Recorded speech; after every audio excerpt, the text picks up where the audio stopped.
He's the man behind many of the pop culture moments we're still talking about. From movies to sports to music, it sure seems like Peter Guber's got his hands on all aspects of entertainment.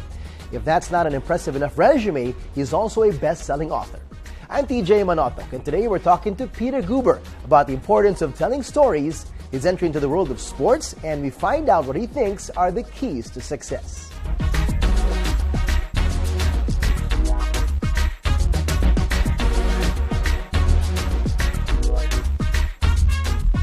Peter, in your book, Tell to Win, you talk about this concept of a purposeful story.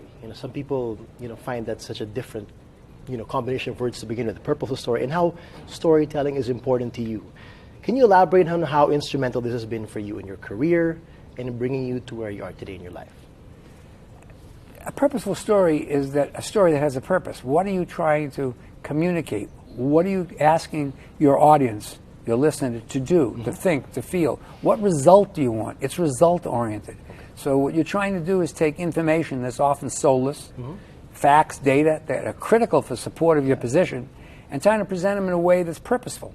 Purposeful so that it's memorable, resonant, and actionable. You want one person or many people to do a particular thing. So you have to organize it around that intention. The narrative helps give the audience, your listener, attention, and the content creates the intention. So that is emotional transportation. You're actually asking the person to do something. You want a result.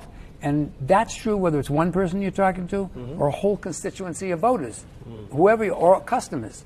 And so it's your attitude that puts your aptitude on steroids. It allows it to be powerful. And if you're not intentional in doing it, it'll just be psychobabble. Right. Let's break it down a bit, if we can. What makes up a purposeful story, and does it? And when you do that, does it put pressure on you as a storyteller to put structure rather than just being natural and letting it flow naturally?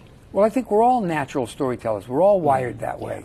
Nobody is wired in a different way. We abandon it for the efficiency of information or data, but we're not digital people. We're analog. So we're always looking for what's the meaning of the information, not just what the information is.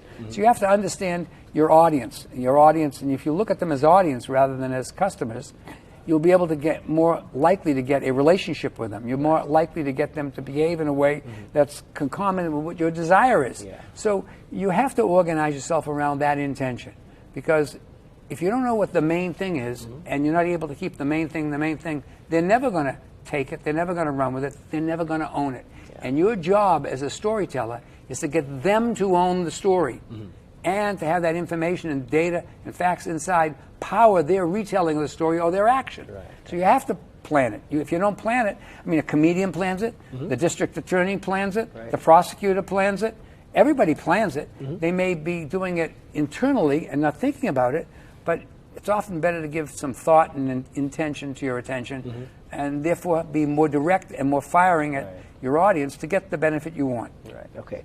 You going through a lot of your stories, you talked about failures as well. Now, I want to put you on the spot. If you can specifically cite a story of failure, and because obviously this makes you look back and gives you insights that eventually makes you succeed. So, what top of mind? What's one of your favorite failure stories that you've learned a lot from? I failed in every single thing I've done. Everything. Every single thing I've done, and usually a couple of times sometimes. Not over and over, because I always looked at the failure as a tool and a resource for my further growth. And statistically, you're bound to fail if you really take chances. In fact, if you don't fail enough, you're really not taking enough chances to see how good you are. So every business I failed in, every kind of business I failed in, I think that, you look at sports, I failed at getting the 3 biggest teams in the world I worked on. I got very, very close and thought it was all over. I had the Lakers and the Kings. I went to buy them. I had the Oakland A's. I went to buy them. I went to buy a big football team. And all of them I failed at. I failed at getting them. I misread the marketplace, misread my competition, misread my alliances, undercalculated the kind of capital I needed for it, didn't fully understand the journey. And so I had no roadmap and no direction, and I was flying blind. And so I failed.